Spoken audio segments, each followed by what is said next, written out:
When you're a creative that works also a 9 to 5, time is limited. And after a while, that limited time becomes the problem. It makes it harder to reconnect with your inner artist or find inspiration again. I want to talk about people like me, photographers who want to have photography more in their lives, maybe even become full time photographers, or artists who live from their art. But instead, we work in a different field for 40 hours a week or more. We occupy our minds with different things. We grow also in a different direction rather than only in photography. And I've learned over the years that this is not always a bad thing. It can actually bring a different perspective to our photography, it can enrich how we see the world. But still, the reality is that it takes a lot of time, 9 to 10 hours per day, and that makes it hard to keep photography alive in our daily lives.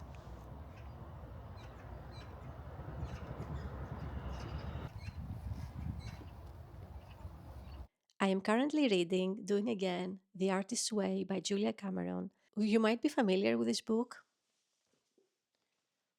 It is a self help book to unlock your creativity and to overcome self doubt in a way. I want to talk about how these creative exercises and tips that are indicated in this book actually helped me and how they can be used when you're facing a creative block as a photographer, or when you feel uninspired, or when you don't have time for photography, especially when you're working a 9 to 5 job, or when you're busy with all the chores and responsibilities that life brings, or simply when you're not motivated. And I think these tools really help you reconnect with photography and create time for it.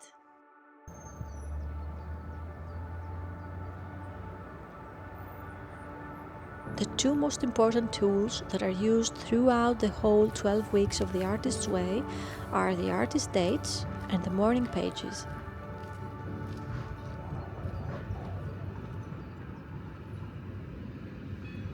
Morning pages. The idea is basically writing 3 pages, free writing in the morning, every morning if possible, and this should be done without judgment, just emptying your head onto the page, asking yourself questions, and actually answering them.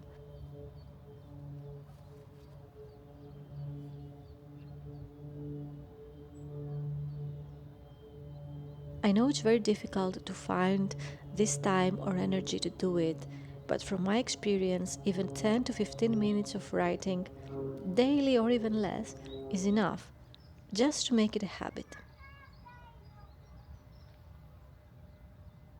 No one will read it, no one is allowed to read it according to Julia Cameron, and there's no shame in what you're feeling and writing on the paper. You also don't need to read it again.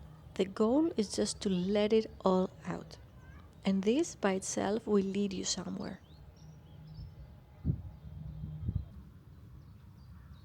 I want to speak a bit about how morning pages actually helped me personally to make changes in my life.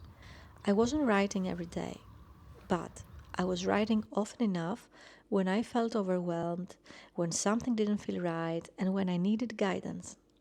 And through that, I made some important changes in my life.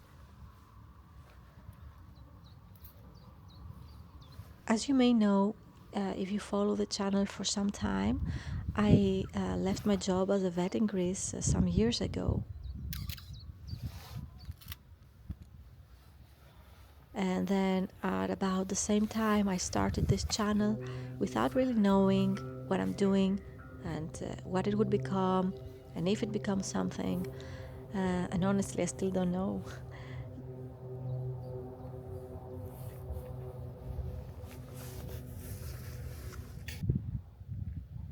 And also, the last big change I did was after some months, I moved from Greece to the Netherlands on my own.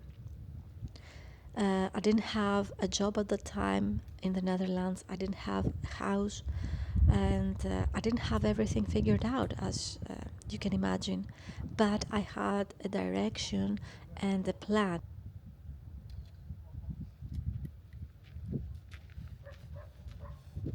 And the main goal of this plan was and still is to start creating a life that includes photography and creativity more.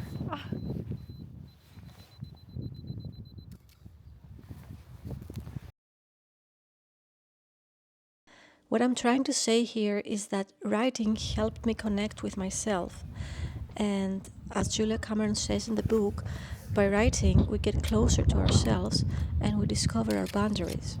As we clarify our perceptions, we lose our misconceptions. We arrive at clarity, and clarity creates change.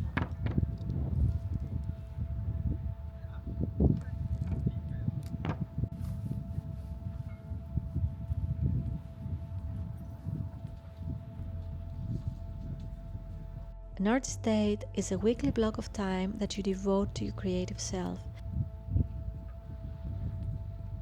You plan it beforehand and you defend it against all obstacles that might arise. You don't take anyone on this date, it's just you and your inner artist.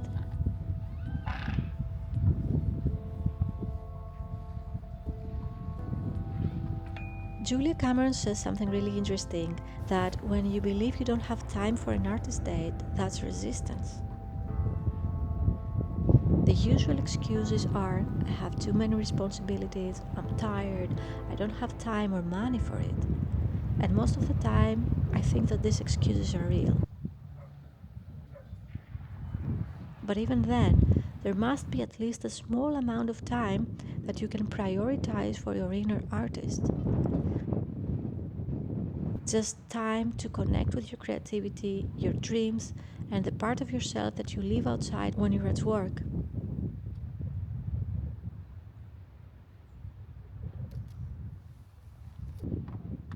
Because that part of you is still there and it needs to be heard and fed.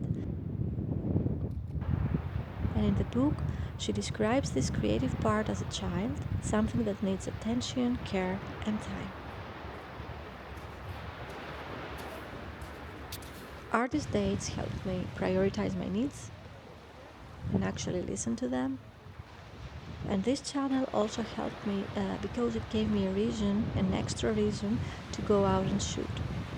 It made me more disciplined with my artist dates. Now at that moment I'm trying to build like a schedule around photography, which includes going out to shoot, editing, reading around photography or reading in general, creating and finishing projects.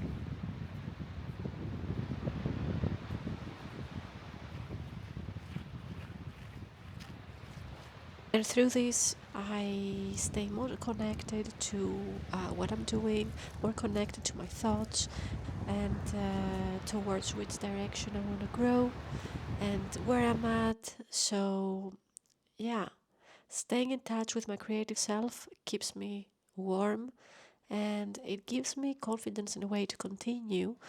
It keeps me curious. Really interesting is that you can go back to this book whenever you feel stuck, whenever you are on a blog or a bit lost or disconnected from photography.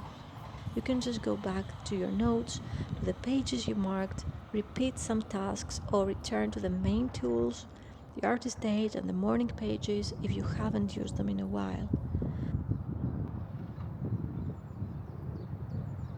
Even just that should be enough to motivate you again and to give you inspiration to reconnect you with your creative self.